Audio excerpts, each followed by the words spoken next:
哈里斯以49%的微弱优势领先特朗普的45%，但哈里斯的蜜月期能够持续多久？他能否在11月的大选中击败特朗普，仍然存在极大的不确定性。距离大选还有近3个月的时间，双方都还有机会重新部署规划，调整自己的竞选策略。有观察认为，哈里斯目前尚未系统性接受媒体专访，他的政纲表述依然不完整，这也给后续参选埋下隐患。如果他全盘接受拜登的政策，一些选民对拜登的不满将很快转移到他的身上。选情焦灼之际，特朗普对哈里斯火力全开，哈里斯也毫不客气回呛。双方争夺的焦点是宾夕法尼亚州。在民主党大会前，哈里斯和搭档沃尔兹乘坐竞选大巴在宾州穿梭。他向选民表示，特朗普是懦夫。Anybody who's about beating down other people is a coward.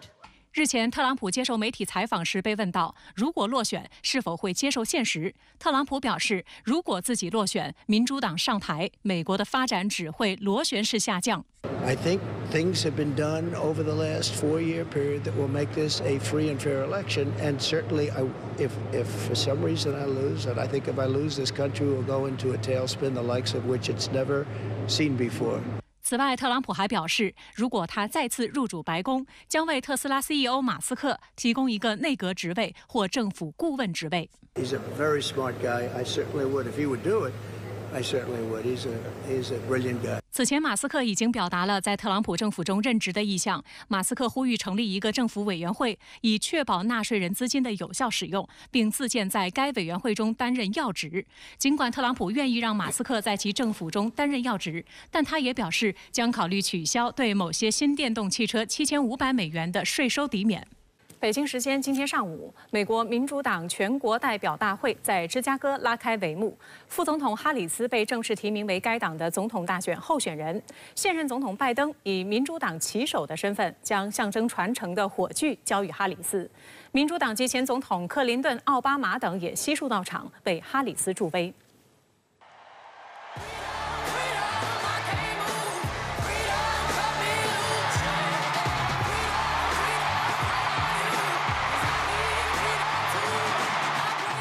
本次美国民主党全国代表大会主题为“为人民，为我们未来”。从当地时间19号起，一连4天在芝加哥召开。现任总统拜登做开幕日发言。Let me ask you, are you ready to vote for freedom?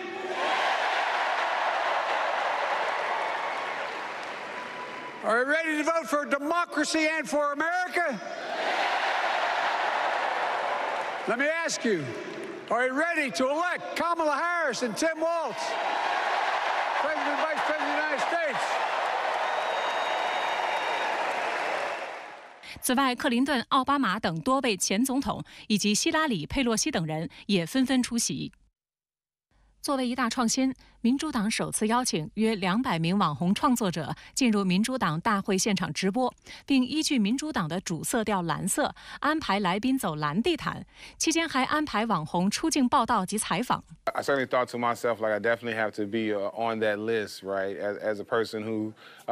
my content is mainly recording the history of things that take place in Chicago, and there ain't many things that are more historic than a presidential national convention, right?值得一提的是，此前拜登政府扬言要封杀中资背景的社交平台 TikTok， 但这次 TikTok 也在受邀直播之列。此外，美国网红们也将在 YouTube 等平台直播，力求吸引更多的年轻选民关注。此外，近期倒向特朗普宣布连续4个月每月向其捐款的特斯拉 CEO 马斯克购买的 X 平台，也就是此前的推特，也被允许参与直播。根据主办方统计，大会将吸引近8万人参与，包括5万多名支持者、4000多名党代表以及来自各地的媒体记者约1.5万人。哈里斯宣布接棒参选后，迅速获得美国 Z 世代，也就是年轻人的支持，成为今年美国大选的一个现象级潮流。哈里斯也不断与年轻人互动，并获得了椰子树等标志性符号，进一步增强了传播效果。实际上，椰子树最初是共和党为了嘲笑哈里斯的魔性笑声，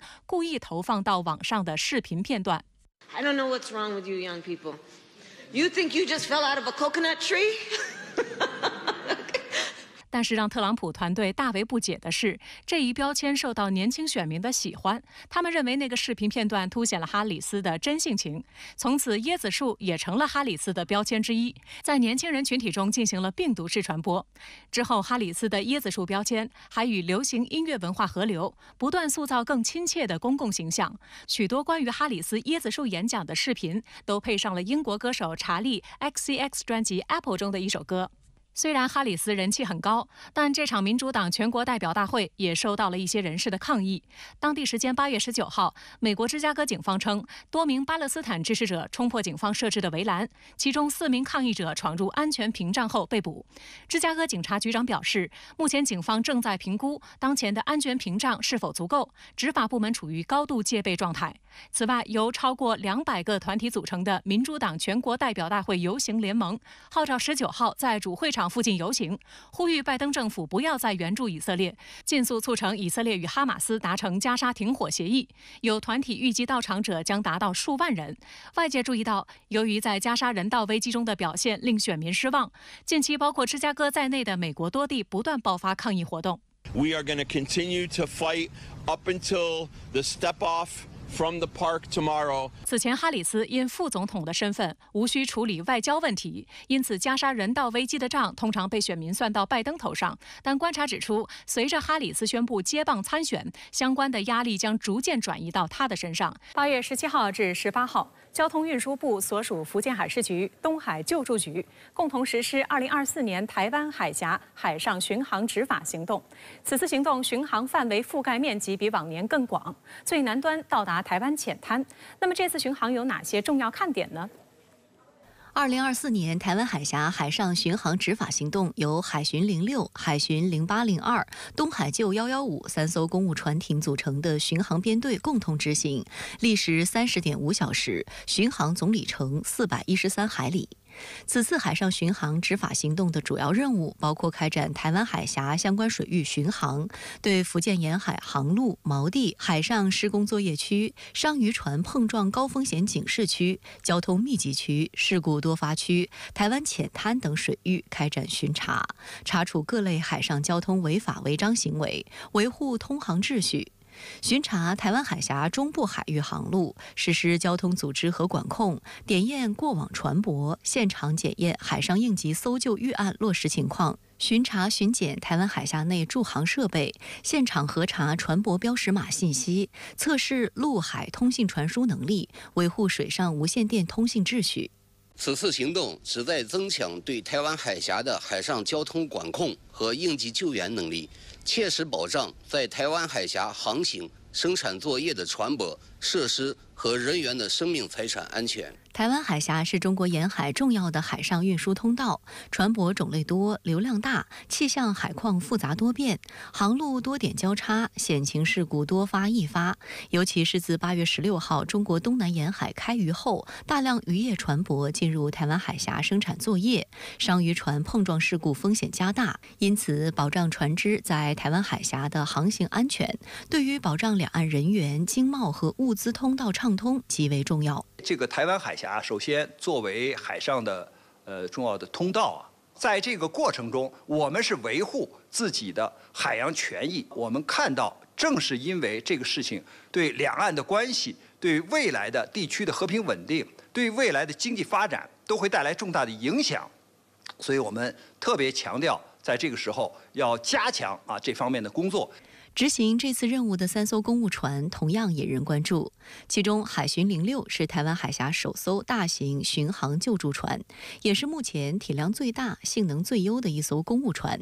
船长128米，行宽16米，行深7.9米，满载排水量6600吨，最高航速23节，续航力1万海里，自持力60天，能够到达全球除南北极以外的所有海域。据福建海事局介绍，海巡06轮搭载了多种先进装备，具备强大的海上交通安全和防污染态势感知、监测预警、预防预控功能。通过舰载无人机或搭载中小型直升机，可扩大监控范围，提升海事执法效率。配备大功率强力水炮、远程定向强声系统、激光炫目系统以及拖带控制设备，具备适度的海上行政执法强制能力。海巡06轮搭载船用北斗系统和 GPS 全球定位系统，设有计算、存储和通信功能强大的网络数据中心，具备强大的陆海空天一体化数据交互、通信协调和联动指挥能力。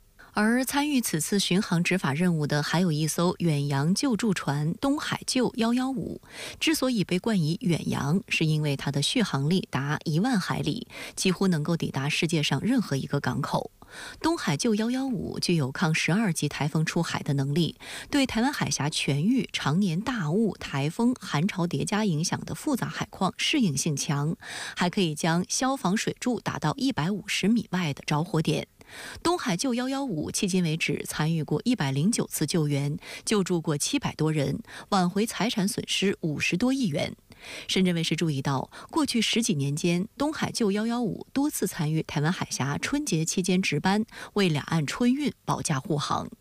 观察指出，3艘公务船执法的高配置，显示了海事管理机构对台湾海峡的海上交通管控和应急救援能力。不同类型的船只形成组合，可以实施快速应急救援和交通疏导。从权力上，中国对台湾海峡享有主权权利和管辖权，在此区域展开救援合情合理，加强巡逻势在必行。这个编队呢，它的功能比较齐全，因为万一有着火的船只或者是故障的船只，我们的这个保障的船只呢，就可以参与这样的行动啊，就及时的对这些船只进行维修啊，还有就是灭火呀这种意外的情况。值得注意的是，此次巡航执法行动的范围比往年更广，覆盖到了台湾海峡中部以东2海里的地方，最南端已经到达了台湾浅滩。在信息化手段的支撑下，今年以来，从海警巡航执法的金门模式到东引岛、乌丘屿模式，再到不固定路线的新模式，涉海部门在台湾海峡的海上巡航执法行动实现了多部门配合、军警协同，并向着全天候转变的升级和强化。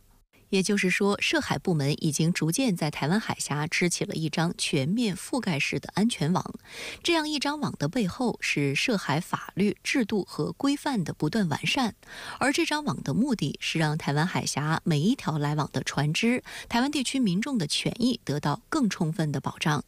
还有观察指出，两岸同属一个中国，大陆在台湾海峡展开执法或救援活动都属于日常工作，体现了两岸一家亲。